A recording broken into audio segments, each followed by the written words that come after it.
ही दिशादर्शक प्रणाली आणि याचे नाव आहे वायरलेस गोळीबार शोध आणि दिशा ओळख प्रणाली. आता आपण So the next question is, human lungs are made up of. घरांमध्ये सुरक्षित असतो, पण I जेव्हा ते repeat the question. Human lungs are made up ते of. बंकर मध्ये बसलेले असतात. त्यांना समजत नाही की दहशतवादी गोळी कोणत्या दिशेने झाडतायत आणि शिकारी जंगलामध्ये शिकार करतो. So the correct answer is alveoli. शिकारी कोणत्या Please दिशेला give a big round of applause for. हे वन्य विभागाला कळत नाही. तर यासाठी आम्ही हा प्रकल्प घेऊन आलेलो आहे.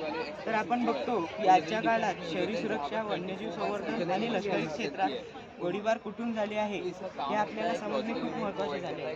The next question is, the tail of a comet always points.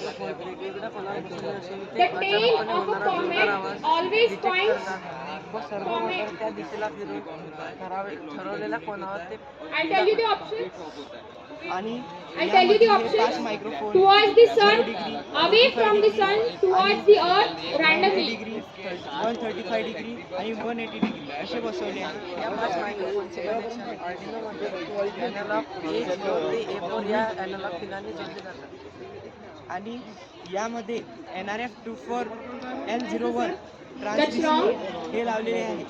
यामध्ये ट्रान्समिटर आहे आणि यामध्ये रिसिव्हर की ज्याद्वारे ट्रान्समिटर रिसिव्हरला संदेश देऊन ती म्हणजे तो आहे त्या डिस्प्लेमध्ये दिसतो. Yes, that's the correct answer. Away from sun. आणि यामध्ये ही जी सर्वो मोटर आहे ती सर्वो मोटर या 5 अँगल्स मधील ज्या अँगलवरून गोळीबार झाला आहे तो अँगल ही एरो डिटेक्ट करते. तर आपण बघतो यामध्ये वापरलेले साहित्य आहे आर्डिनो उनो, 5 मायक्रोफोन सेन्सर, एक NRF24L01 ट्रान्स रिसिव्हर, एक सर्वो मोटर.